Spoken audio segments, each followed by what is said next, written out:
Bismillahirrahmanirrahim. Assalamualaikum warahmatullahi wabarakatuh. Alhamdulillahi rabbil alamin.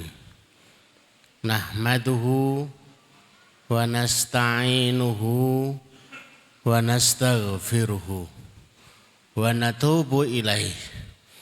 Wa na'udzu billahi min syururi anfusina wa min sayyiati a'malina. May yahdihillahu fala mudhillalah wa may yudlil fala hadiyalah. Nashhadu an la ilaha illallah wa nashhadu anna Muhammadan abduhu wa nabiyuhu wa rasuluhu. La nabiyya wa la rasula ba'dah. Allahumma shrah sudurana wa tazawwas an sayyiatina wa hab lana fahmal anbiya'i wal mursalin wa hab lana fahmas salafus salih. Allahumma anfa'na bima 'allamtana wa 'allimna ma yanfa'una wa zidna ilman. Wa na'udzu billahi min ahwali ahli nar. Allahumma la sahla illa ma ja'altahu sahla wa anta taj'alul hazna idza syi'ta sahla. Rabbi shrah li sadri wa yassir li amri wahlul 'uqdatam min lisani yafqahu qawli. Rabbi zidna ilma. Amma ba'd, Bapak, Ibu dan jemaah sekalian yang semoga dirahmati Allah, semoga dicintai oleh Allah Subhanahu wa taala. Diringkas itu pendek, cuma dalam 2 ayat dan itu rata-rata setiap kita hafal. Ketika Allah itu meringkas dengan kalimat yang singkat sekaligus mengultimatumkan, innal abrara lafi na'imin wa innal fujjara lafi jahimin. Sungguh mereka-mereka yang disebut al-abrar. Al-abrar itu jamak dari birrun, para pelaku kebaikan. Itu betul-betul lafi na'imin, akan kami hidupkan betul-betul dalam kenikmatan. Kalau di dalam tafsir As-Sa'di, lafi na'imin itu diberikan penjelasan fit dunya wal barzah wal akhirah. Dalam kenikmatannya itu di 3 alam. Dalam kenikmatan ketika di dunia, maka sangat keliru kalau semuanya itu berpikir bahwa kenikmatan itu akan didapatkan kelak di akhirat. Di dunianya sudah dicicil, sudah ada DP-nya. Kalaulah itu tidak kenikmatan bentuknya fisik, maka itu adalah bentuk kenikmatan yang dirasakan oleh psikisnya. Lafi na'imin, betul-betul dalam kenikmatan. Sebaliknya wa innal fujjaro, sebuah ancaman bagi mereka yang pelaku dosa. Sesungguhnya mereka-mereka yang berbuat dosa. Innal fujjara lafi jahimin.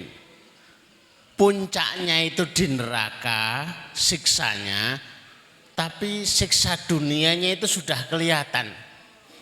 Siksa di barzah itu sudah kelihatan. Siksa utamanya adalah siksa di akhirat kelak. Maka Bapak Ibu yang dirahmati Allah, sesuai dengan tema kita sore hari ini, pintu-pintu rezeki itu selalu terngiang di depan kita, itu mesti diawali oleh mereka-mereka yang al-abrar, yang suka berbuat baik. Umpama kita itu nggak ngerti, istilahnya itu merem. Apa sih pintu rezeki itu? Pintu rezeki itu adalah pintu yang didekati oleh mereka yang al-abrar. Orang-orang yang suka berbuat baik dalam kondisi sendirian atau berbuat baik dalam kondisi berjamaah. Dan itu terus dalam setiap keadaan. Sepi ya begitu, rame ya begitu. Kondisinya itu adalah sedang diuji, kondisinya itu sedang sempit, kondisinya itu sedang leluasa, kondisinya itu sedang nyaman, lapang. Itu selalu dia itu tidak puas-puasnya di dalam melaksanakan al-abrar, kebaikan demi kebaikan. Tapi untuk jelasnya kita lihat di slide ya, sekaligus agar kita tidak kesana kemari gitu ya. Judulnya pintu-pintu rezeki, yang disadur diambil dari Kitabullah dan Sunnah Rasulullah Shallallahu Alaihi Wasallam. Yang saya hadirkan hanya 8. Kalau dalam bukunya itu 10. Lah yang 2 mana Ustaz? 8 dulu saja. Itu sudah seukuran dengan waktu. Ini kira-kira maghrib selesai, itu sudah dapat 8. Mari kita lihat yang pertama, 8 pintu, kita buka pintu yang pertama. Pintu yang pertama, pintu yang sangat masyhur. Pintu istighfar dan taubat. Itu kalau dilafatkan diwakili dengan astaghfirullah wa atubu ilaih.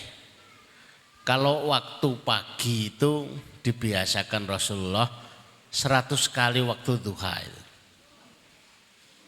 Astaghfirullah wa atubu ilaih. Tapi kalau waktu yang paling bagus adalah waktu sahur. Kalau waktu sahur itu bukan hanya orang-orang beriman yang memuji, tapi sudah diviralkan wabil asharihum yastaghfirun. Mereka calon-calon penghuni surga itu punya kebiasaan. Kebiasaannya adalah kalau di waktu sahur itu adalah istighfar. Andai kata bapak ibu itu cuma bangun tidur itu sekali saja, baru ngelebak, baru saja balik badan, terus lisannya itu tidak berhenti, astagfirullah, 1 kali saja. Itu sudah disebut istighfar di waktu sahur. Karena di situ tidak dijelaskan berapa kali, apakah 100 kali, apakah 1000 kali, ataukah 10.000 kali. Kalau pernah ditanyakan kepada panjenengan, siapa yang pagi ini sudah istighfar 1000 kali, siapa yang sudah istighfar 4000 kali, itu kepentingannya untuk door prize saja. Tapi secara ayat, dalil ya tidak ada. 1 kali saja istighfar, balik, ngelebak, jam 3 astagfirullah wa atubu ilaih. Itu sudah disebut mustaghfir, orang yang beristighfar. Dan orang yang beristighfar itu jaminannya adalah luar biasa.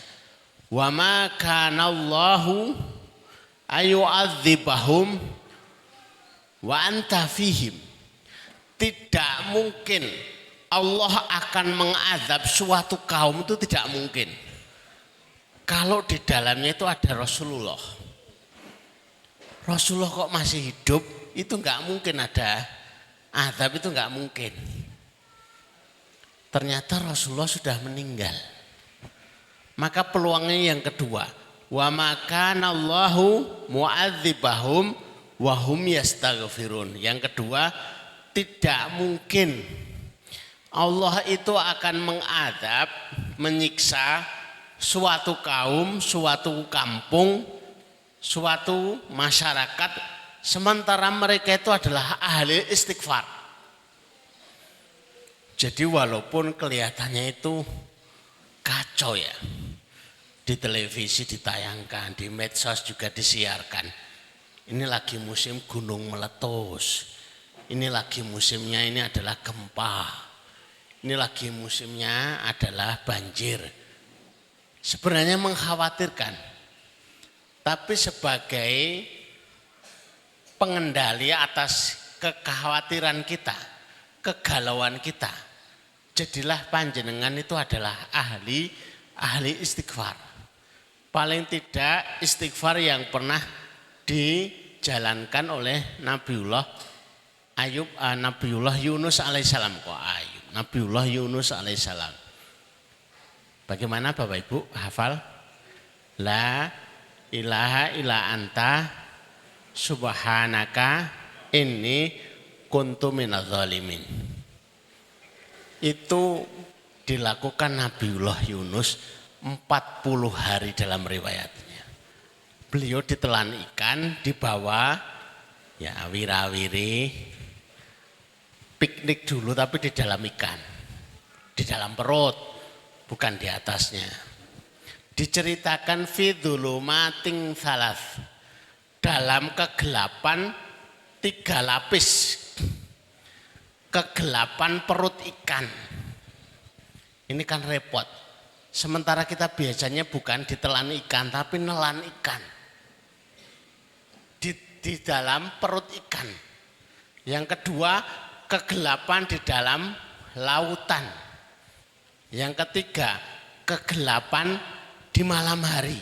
Kejadian itu malam hari. Jadi kalau Bapak Ibu itu sudah dalam kondisi sudah tidak tahu cara, metode, solusi, kalau ditanya orang itu sudah jawabannya tahu gelap.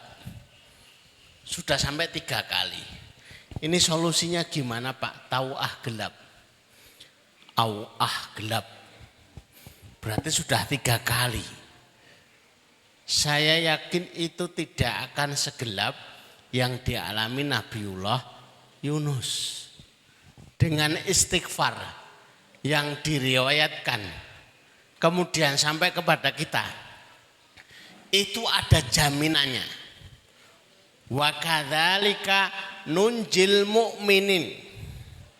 Sebagaimana Allah menyelamatkan Nabiullah Yunus, maka begitu pula kami akan selamatkan mereka-mereka yang berbuat persis seperti yang dilakukan oleh Nabiullah Yunus alaihissalam.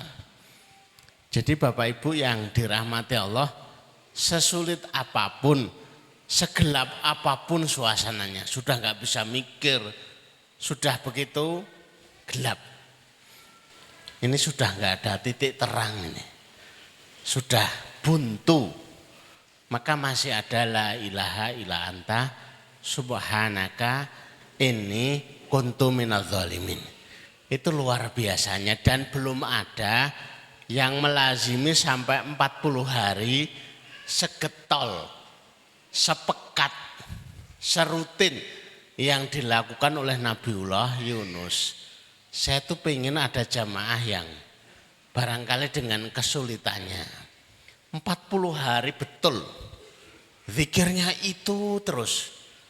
Kalau tidak mau dikatakan banyak, dihitungnya aja. Mengucapkan la ilaha illa anta subhanaka ini kuntu minadz zalimin setiap hari 4.000 kali. Tapi selama 40 hari. Hasilnya kayak apa? Ada solusi atau enggak? Dirutinkan selama 40 hari yang setiap hari 10.000 kali. Hasilnya seperti apa? Nanti kalau sudah ada solusi, ada petunjuk A, petunjuk B, baru kemudian bercerita kepada jamaah-jamaah yang lain. Ini kan jadi ilmu. Lah wong kita itu sudah baca Quran, sudah ngerti ini kalimatnya siapa. Itu bukan kalimat biasa, itu kalimat yang luar biasa, kalimat yang istimewa. Jadi yang pertama adalah istighfar dan taubat. Di itu ada penjelasannya. Kalau keadaan yang diterima itu adalah kondisinya itu adalah kondisi kekeringan, maka akan turun hujan.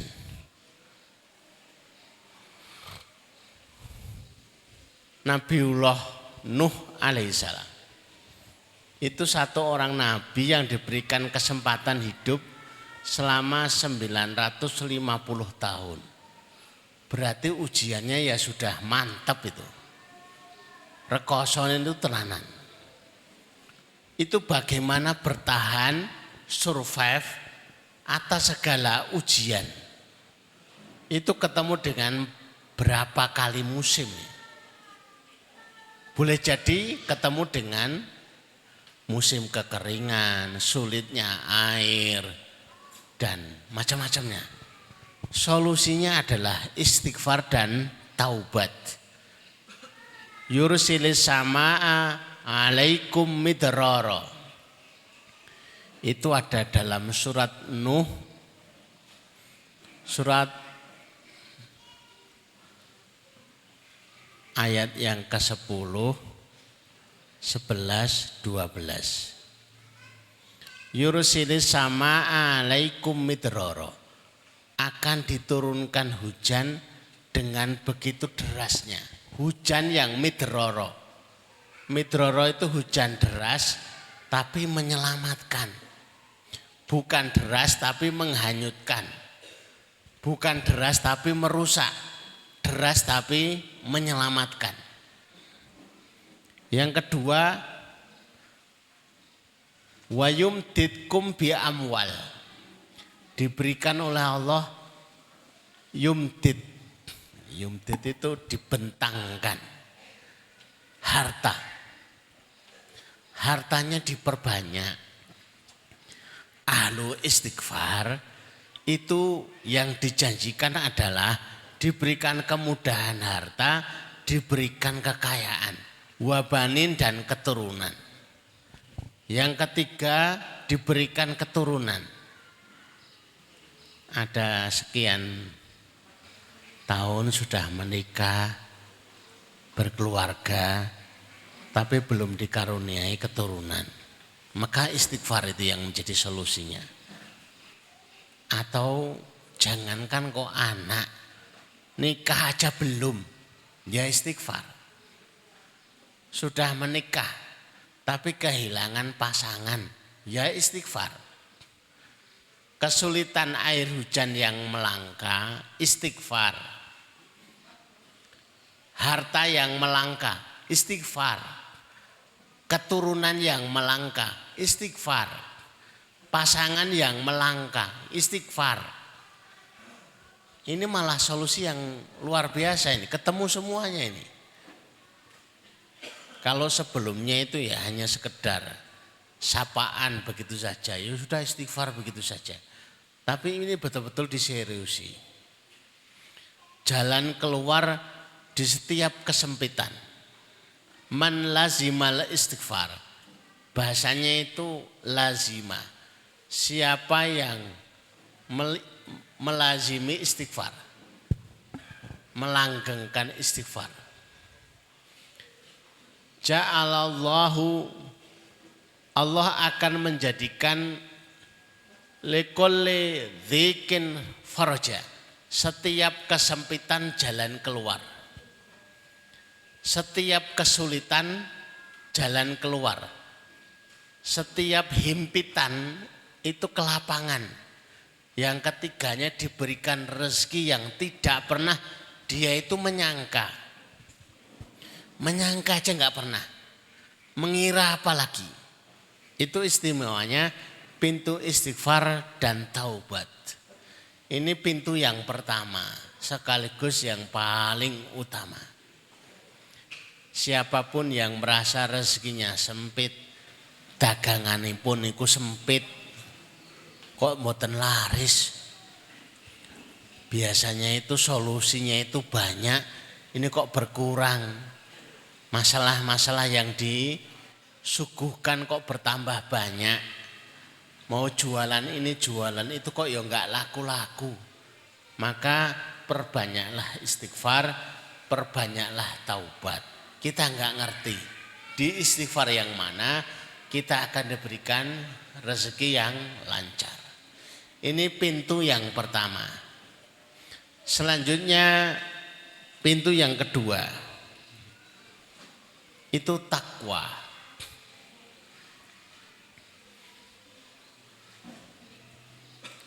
Kalau disebut takwa, barangkali Bapak Ibu sekalian itu masih sederhana bahasanya. Paling tidak definisi takwa itu ketika ditanyakan kepada Umar bin Khattab, itu seperti berjalan di kanan kirinya ketemu semak, onak berduri. Apa yang kamu lakukan? Ya hati-hati, itulah orang bertakwa. Orang bertakwa itu mawas diri, hati-hati, tidak sembrono, setiti, selalu mengingat dia itu diawasi oleh Allah Azza wa Jalla. Kalau itu sesuatu yang didefinisikan sulit, saya kok sulit menerjemahkan makna takwa. Maka menggunakan makna yang dimaknakan oleh sahabat Ali bin Abi Thalib. Bahwa takwa itu punya 4 terjemahan. Yang pertama al-khaufu bil jalil. Ada rasa takut kepada Allah. Yang kedua al-amalu bitanzil. Melaksanakan yang diturunkan Allah kepada kita. Yang diturunkan ya Al-Quran, tiap harinya itu ya bercermin kepada Al-Quran. Sudah sejauh mana dia itu mirip dengan yang disampaikan oleh Al-Quran itu. Sejauh mana bercermin dengan Al-Quran. Sudah mendekati, sudah persis atau masih jauh. Kemudian yang ketiga adalah al-istidadul yaumir rakhil. Mempersiapkan untuk perjalanan yang sulit. Kalau Bapak Ibu itu perjalanan ke Jakarta, itu butuh sangu, butuh bekal, butuh tas, butuh ini dan itu. Itu padahal perjalanan yang hitungan waktu itu paling cuma setengah hari. Itu sudah membutuhkan bekal. Perjalanan akhirat itu jauh. Mereka yang di alam kubur semenjak dimasukkan ke dalam liang lahat itu sampai hari kiamat menunggu. Nah itu bekalnya berapa? Sejak pertama kali dimasukkan di liang lahat boleh jadi sudah 500 tahun, 1000 tahun. Orang-orang yang di atas bumi itu enggak sadar. Tapi yang di barzah itu menunggunya itu bertahun-tahun. Maka butuh bekal. Al-istidadul yaumir rakhil. Orang yang bertakwa itu selalu berpikir bagaimana caranya mengumpulkan bekal. Berbekal selalu kanggo sangu. Buat bekal. Buat apa itu? Persiapan menuju perjalanan yang jauh. Kemudian yang keempat, takwa itu adalah menerima berapapun dari Allah. Semua diterima. Walaupun itu bentuknya itu adalah qalil, sedikit. Yang diberikan Allah kepadanya semuanya dalam penerimaan terbaik. Dia itu radhiyallah. Dia itu ridho kepada Allah. Karena dia itu ridho kepada Allah, waradhu'an, Allah pun ridho kepadanya.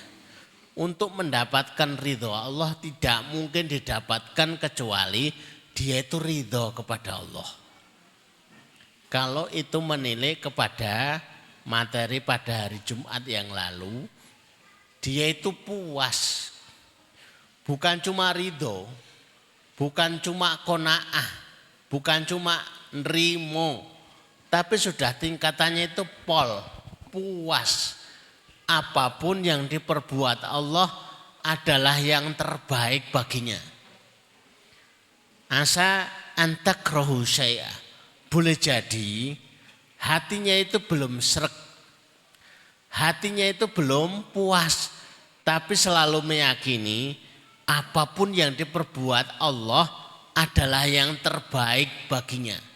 Tidak ada yang lebih baik, lebih hebat, melebihi pilihan dan perbuatan Allah Azza wa Jalla.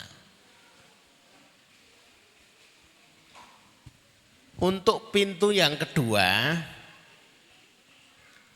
yang pertama itu dimudahkan urusan. Ya ja'allahu min amrihi yusra. Kalau orang itu semakin taat kepada Allah, urusannya semakin mudah. Yang duha dan yang tidak duha, urusannya lebih mudah yang sholat duha. Yang puasa dan yang tidak puasa, urusannya lebih mudah yang puasa. Yang baca Quran dan yang tidak baca Quran, urusannya lebih mudah yang baca Quran. Mereka yang banyak beristighfar dengan yang tidak banyak beristighfar, urusannya lebih mudah yang banyak beristighfar. Semakin banyak dia itu mentaati apa yang dicantumkan dalam Al-Quran, apa yang didengar dalam hadis Rasulullah, semakin kemudahan demi kemudahan itu disuguhkan dalam kehidupannya. Selanjutnya orang yang bertakwa, yang selalu dipenuhi hari-harinya itu dengan yang difardukan, ditambah dengan yang disunnahkan. Wattaqullaha wa yu'allimukumullah. Ini sebuah jaminan bagi anak-anak kita. Berapa banyak orang tua yang khawatir, anakku nanti gimana sekolahnya, anakku nanti kuliahnya gimana, kerjanya gimana, terus nafkahnya gimana. Tapi ternyata dijawab wattaqullah wa yu'allimukumullah. Yang penting kamu bertakwa. Segala sesuatunya sudah akan disiapkan oleh Allah Azza wa Jalla. Asal anak yang bertakwa. Beliau Umar bin Abdul Aziz itu ketika akan meninggal dunia ngasih warisan. Itu satu anaknya itu cuma sekitar 2 juta. Bukan jumlah yang banyak. Padahal dia itu seorang khalifah yang punya kekayaan menguasai 1/4 dunia. Maka sempat ditanyakan, kenapa sedikit sekali? Kalimatnya itu sederhana. Kalau mereka bertakwa, Allah yang akan mencukupkannya. Kalau mereka bertakwa, Allah yang akan mencukupkannya. Kalau mereka tidak bertakwa, setidaknya saya tidak ngasih modal yang banyak. Kalau mereka bertakwa, Allah akan mencukupkannya. Kalau tidak bertakwa, setidaknya saya tidak ngasih modal yang besar. Dan di antara putra beliau ada yang berinfak itu 100 kuda beserta perlengkapannya. Luar biasa. Kaya. Kemudian yang ketiga, mereka yang bertakwa itu sudah diberikan jaminan. Yaj'alahu makhroja, jalan keluar. Kebuntuan demi kebuntuan itu cair. Ketemu solusinya.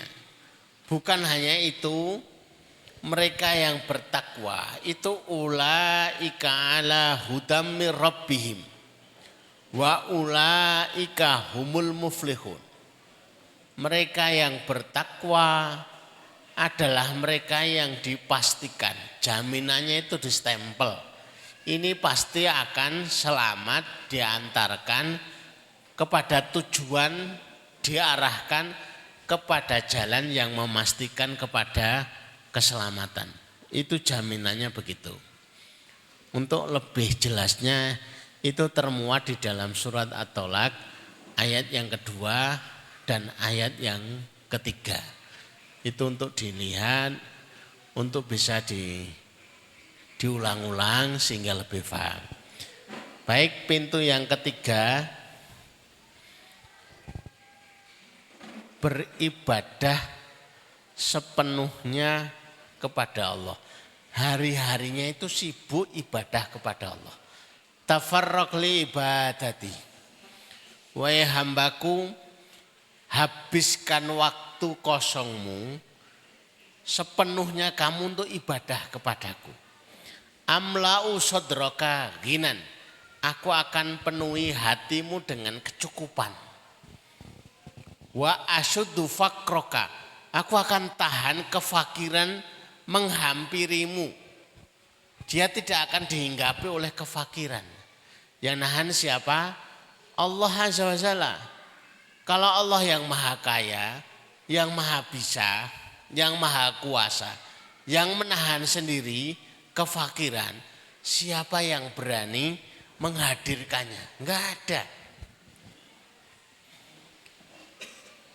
Hari-harinya itu ibadah aja. Abdullah ibnul Mubarak itu salah satu tabi'in yang dikenal itu penuh ibadahnya. Beliau itu kalau dikasih tahu, wahai Abdullah ibnu Mubarak, besok itu mati. Itu Abdullah ibnu Mubarak itu nggak nambah ibadahnya. Kenapa nggak nambah ibadahnya? Sudah full ibadah, ibadah, ibadah. Wa idza faragta fansab. Kalau sudah selesai ibadah, dia ketemu dengan ibadah selanjutnya terus itu. Jadi waktu jedanya itu waktu istirahat dari ibadah sebentar saja. Sejenak kemudian ibadah lagi, ibadah lagi, ibadah lagi. Hari-harinya sibuk untuk ibadah kepada Allah Azza wa Jalla. Wa ma khalaqtul jinna wal insa illa liya'buduni. Memang dia itu sengaja dicipta hanya untuk ibadah kepada Allah Azza wa Jalla. Maka jaminannya adalah pintu ketiga. Pintu mereka yang hari-harinya penuh dengan ibadah. Sibuk ibadahnya itu. Besok bisa ketemu mboten nggih? Besok jam berapa ya? Pagi. Kalau pagi itu saya duha dulu. Setelah itu saya harus tilawah 3 juz. Setelah itu saya harus taklim. Setelah itu duhur. Habis duhur ya nanti ada acara lagi.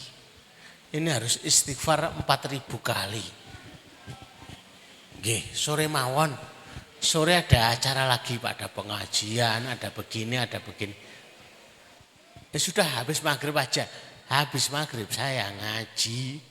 Sudah, boleh enggak kalau ba'da isya? Ba'da isya tidur. Lah waktunya kapan? Memang enggak ada. Enggak ada slot waktu kosong tuh enggak ada. Sehingga tanya, ada waktu kosong enggak? Enggak ada. Full. Karena kalau ada kosong sedikit saja, itu disibukkan dengan ibadah yang lain. Walaupun itu adalah ibadah cuma zikir. Subhanallah. Itu kan kebaikan. Alhamdulillah. Itu kebaikan. Sholat 2 rakaat, istighfar, baca Quran dan lain sebagainya. Jadi butuh untuk sepenuh hati, dan ibadah itu anta budallaha ka'annaka tara. Ibadahnya itu seperti melihat Allah. Kalau itu sulit diwujudkan, wa ilam takun tara fa innahu yarak. Kalau kamu itu kesulitan, gagal menghadirkan pengawasan Allah, sesungguhnya Allah itu mengawasimu. Kalau kamu nggak bisa melihat Allah, ya memang nggak bisa. Tapi dia itu merasa dilihati oleh Allah. Dia seperti melihat Allah. Sehingga dia itu selalu berlaku ihsan. Kemudian mereka yang beribadah sepenuhnya kepada Allah itu akan ditahan kefakiran. Rasa butuhnya itu ditutup, sudah dipenuhi. Bahkan baru kepikiran di hati, baru keinginan di hati itu sudah terpenuhi. Dicukupkan oleh Allah Subhanahu wa taala. Tapi sebaliknya bangun tidur itu kok tidak ada keinginan ibadah, tidak ada keinginan sepenuhnya ibadah, maka dia itu akan dibuat bingung, tidak tahu kemana, tidak diberikan rezeki kecuali yang menjadi jatah, dan kesibuknya itu luar biasa, tapi tidak kecukupan untuk memenuhi hajat-hajatnya. Cita-citanya tidak tergapai, tidak tercapai. Ini sulitnya begini. Kemudian pintu yang keempat, coba dilihat, adalah pintu silaturahim. Pintu yang sebenarnya sudah akrab dengan kita. Tapi yang perlu difahami oleh Bapak Ibu yang dirahmati Allah, makna silaturahimnya itu sendiri. Silaturahim itu bukan berkunjung kepada teman, bukan. Silaturahim itu bukan dolan. Silaturahim itu bukan ngerumpi, petan. Ditanya dari mana Bu? Silaturahim. Habis apa itu? Middle jangan bareng-bareng. Dari mana Bu? Silaturahim. Ini enggak paham makna silaturahim. Silaturahim itu maknanya apa yang menjadikan kita itu terhubung. Itu karena ada jalinan rahim. Masih ada saudara dengan kita, kerabat dengan kita. Betul-betul diperhatikan. Ini masih ada saudara. Bahkan silaturahim kepada ahli maksiat itu masih diperkenankan. Kalau itu adalah dari kerabat, dari saudara. Wong dia itu enggak sholat. Dia itu malah suka sesaji. Dia itu ahli kesirikan.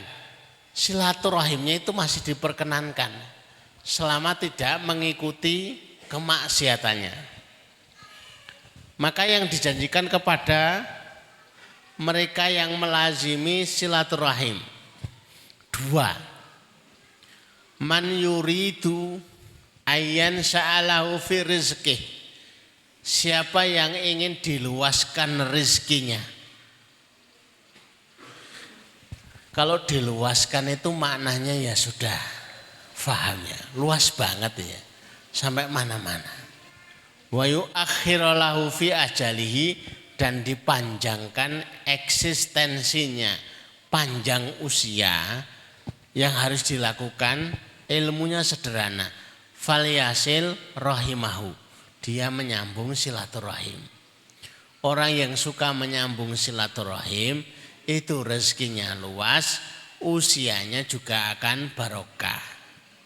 Bahkan umurnya sudah habis, tapi usia kehidupannya itu masih terus.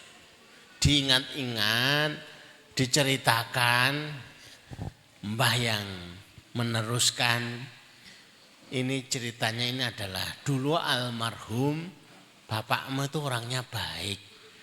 Almarhumah ibumu itu orangnya baik. Suka silaturahim, suka berbuat kebaikan. Itu seperti usia kedua, tambahan usia. Orangnya sudah meninggal tapi kebaikannya jalan terus. Maka itu menjadi pintu yang keempat.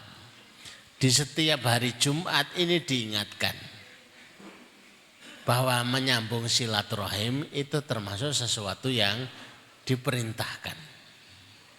Baik, kita lihat yang kelima dulu karena sudah mendekati waktu maghrib ya. Atau jangan-jangan sudah adzan ya. Yang kelima, infak di jalan Allah. Bisa infak subuh, bisa infak Jumat, bisa infak insidental, atau infak fisabilillah, lebih jelas gitu.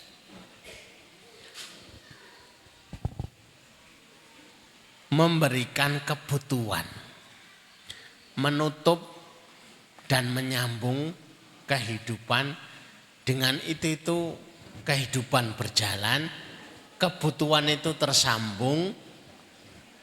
Itu dari kata-kata nafak. Nafak itu adalah seperti apa ya, lubang gitu ya. Sehingga istilah lainnya itu adalah munafik. Munafik itu kalau Bapak Ibu itu pernah lihat mainan yang ditutup, ditutup satu terus keluar sini, ditutup sini keluar sini lagi, ditutup sini keluar sini lagi. Itu nafak, punya dua lubang. Maka satu kalimat dengan nafak. Infak itu nutup segala celah-celah yang dia itu terpenuhi kebutuhannya untuk bisa mengabdi kepada Allah Azza wa Jalla. Ini yang nomor 5. Kita gerak cepat. Yang nomor 6. Coba diperlihatkan. Nomor 6 itu menuntut ilmu sepenuhnya. Jadi menuntut ilmu syar'i sepenuhnya. Kana akhwani inda Rasulullah. Ada 2 saudara kakak adik pada zaman Rasulullah. Yang satu itu belajar bersama Rasulullah di majelis-majelis ilmu. Yang satu kerja. Lah yang kerja itu merasa, lah kok saya terus yang kerja. Loh enakan saudaranya yang dibiayai. Tapi justru Rasulullah itu mengingatkan, la'alla turzaku bihi. Justru kamu itu dapat rezeki karena saudaramu itu thalabul ilmi. Maka membiayai thalibul ilmi, mereka yang mencari ilmu syar'i itu adalah pintu-pintu rezeki. Bahkan pintu-pintu rezeki yang luar biasa. Tapi ini tidak banyak diketahui. Ngertinya sedekah kepada bapak ibu itu luar biasa. Ngertinya sedekah kepada kerabat itu luar biasa. Tapi ternyata yang paling utama nomor satunya itu adalah sedekah kepada para penuntut ilmu. Cuma itu kalau dikoar-koarkan itu ngertinya kayak butuh gitu loh. Padahal itu ilmu. Ilmu yang kita butuhkan juga. Sebenarnya ilmunya begini, yang dibutuhkan itu adalah ahlul ilmi, thalibul ilmi. Banyak yang salah sangka mereka itu yahsabuhumul jahilu aghnia. Banyak yang mengiranya alah sudah di pondok, paling sudah diurusi, sudah ada yang dikirimi orang tuanya, sudah ada yang menanggung, sudah cukup. Itu persangkaannya. Padahal itu dilihat zahirnya. Kelihatan ganteng-ganteng, necis-necis, kelihatan bersih-bersih. Padahal mereka itu dalam kondisi butuh untuk dibantu, butuh untuk disantuni, adapun keadaannya itu adalah hanya menjaga rasa iffah saja. Kemudian dia itu sebenarnya adalah butuh di atas butuh yang lain. Coba kita lihat nomor yang ketujuh biar lebih cepat. Yang nomor 7 itu hijrah. Yang patut untuk diperhatikan, kalau hijrah itu bukan pindah. Kalau pindah, terus bedanya apa kayak dulu aja, cuma ganti pekerjaan, tapi tidak berubah apa-apanya. Tapi hijrah itu adalah berubah. Kemarin sudah kita bahas sebagaimana ular. Ular yang prosesnya itu semedi. Bentuknya ya seperti ular, makanannya juga makanan ular, gaya jalannya ular. Mendesisnya juga kayak mendesisnya ular. Terus bedanya apa? Jangan sampai hijrah kita itu kayak hijrahnya ular. Sebaiknya kita hijrahnya sebagaimana hijrahnya ulat. Awalnya itu jalannya gremet, kemudian proses jadi kepompong. Dia tinggalkan semua yang dulu pernah dia itu bergelut di dalamnya. Memang itu adalah puasa, keprihatinan yang luar biasa. Sampai sekian waktu, begitu sudah cukup waktu, dia bersabar, dia keluar sayapnya, kemudian berubah.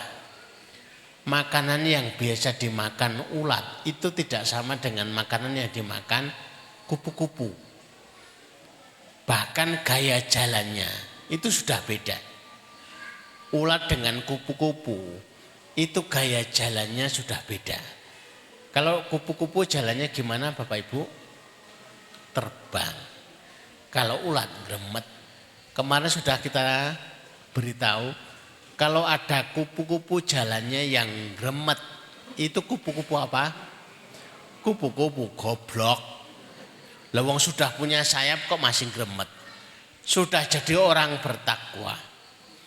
Sudah jadi dia itu berproses, punya ilmu. Temennya orang-orang bertakwa, jalannya jalan takwa. Tapi kok masih gremet? Ini kenapa ini? Ini berarti tidak pinter, tidak belajar. Dan kerusakan di muka bumi itu disebabkan yang model kayak gini nih. Fasadun kabirun alimun mutahatikun. Kerusakan yang besar di muka bumi itu disebabkan orang yang pinter tapi keblinger. Wa akbaru minhu jahilun mutanasikun. Tapi ada yang lebih besar lagi, disebabkan oleh bodoh tapi rajin ibadah. Bodoh tapi rajin ibadah, ini malah disebut ceroboh. Lebih luas, lebih berpengalaman dan lebih mengubah sejarah. Baik, yang ke-8 silahkan dilihat, ini kan sudah adzan. Ternyata sudah alhamdulillah. Kok ya tahu gitu loh. Saya tuh nyusun 8 kok ya ditulis 7. Ngerti-ngerti men kalau waktunya itu habis gitu ya. Saya biasanya masih kurang-kurang Bapak Ibu yang dirahmati Allah. Tidak masalah kalau ada yang tanya. Ustadz kemarin itu punya hutang 1, masalah hutang. Wirid, hutang bisa lunas. Itu hutang Ustadz. Nah ini tentang pintu rezeki juga hutang lagi berarti. Tidak masalah, kami akan jawab. Tapi nggak ada yang tanya, lah kok kurang kerjaan tanya-tanya Ustaz. Belum tentu juga dicatat. Itu biasanya sudah kami tulis, itu ada kesalahan waktu membuat makalah dan lain sebagainya. Baik Bapak Ibu yang semoga dirahmati Allah, mari kita tutup majelis kita dengan memohon kepada Allah. Kita tata hati kita tata pikiran kita untuk menjadikan ini adalah majelis terbaik kita, dengan permohonan doa yang terbaik kita. Bismillahirrahmanirrahim. Allahumma sholli ala Muhammad wa ala ali Muhammad kama shallaita ala Ibrahim wa ala ali Ibrahim fil alamin innaka Hamidum Majid. Allahumma barik ala Muhammad wa ala ali Muhammad kama barakta ala Ibrahim wa ala ali Ibrahim fil alamin innaka Hamidum Majid. Walhamdulillahi rabbil alamin. Hamdan syakirin, hamdan naimin, hamdan ni'amahu wa yukafi mazidah ya Rabbana. Lakal hamdu kama yanbaghi li jalali wajhika wa 'azimi sultanik. La ilaha illa anta subhanaka inni kuntu minadh dhalimin. La ilaha illa anta subhanaka inni kuntu minadh dhalimin. La ilaha illa anta subhanaka inni kuntu minadh dhalimin. Allahumma ya Rahman ya Rahim ya Hayyu ya Qayyum ya Dzal Jalali wal Ikram. Allahumma ya Rahman ya Rahim ya Hayyu ya Qayyum ya Dzal Jalali wal Ikram. Allahumma ya Rahman ya Rahim ya Hayyu ya Qayyum ya Dzal Jalali wal Ikram. Allahumma inna nas'aluka min khairin ma sa'ala minhu nabiyuka Muhammad sallallahu alaihi wasallam wa na'udzubika min syarri ma sta'adha min nabiyuka Muhammad sallallahu alaihi wasallam. Antal musta'an alaikal balak wala khawla wala quwwata illa billah. Ya Allah, sesungguhnya kami memohon seluruh kebaikan yang pernah diminta oleh Nabi kami sallallahu alaihi wasallam. Ya Allah, sesungguhnya kami memohon perlindungan, seluruh perlindungan yang pernah diminta oleh Nabi kami sallallahu alaihi wasallam. Ya Allah, Engkau lah yang menyampaikan urusan. Ya Allah, Engkau lah tempat kami meminta. Ya Dzal Jalali wal Ikram ya Arhamar Rahimin. Allahumma inna nas'aluka amalan baron wa rizqan daron wa aishan wa qaran. Ya Allah, sesungguhnya kami memohon kepadamu ya Allah kebaikan ya, rezeki yang melintu dan kehidupan yang tenang, kehidupan yang tentram birahmatika ya Arhamar Rahimin. Allahumma kfina bihalalika haramika wa aghnina bifadlika amman siwaka. Ya Allah, cukupkan kami dengan rezekimu yang halal ya Allah, sehingga kami tidak butuh berselera dengan yang haram ya Allah. Kayakan kami dengan anugerahmu ya Allah, sehingga kami tidak butuh kepada selainmu ya Allah birahmatika ya Arhamar Rahimin. Allahumma dzib hammana, Allahumma dzib hammana, Allahumma dzib hammana. Ya Allah, angkatlah kesulitan-kesulitan kami ya Allah, angkatlah problematika kami birahmatika ya Arhamar Rahimin. Rabbana atina fid dunya hasanah wa fil akhirati hasanah wa qina adzabannar wa qina adzabannar wa qina adzabannar. Wa sallallahu ala Muhammadin wa ala alihi washabihi wasallam. Subhana rabbika rabbil izzati amma yasifun wa salamun alal mursalin walhamdulillahi rabbil alamin. Aku qouli hadza nastaghfirullah li wa lakum subhanakallahumma rabbana wa bihamdika asyhadu an la ilaha illa anta astaghfiruka wa atubu ilaik. Assalamualaikum warahmatullahi wabarakatuh.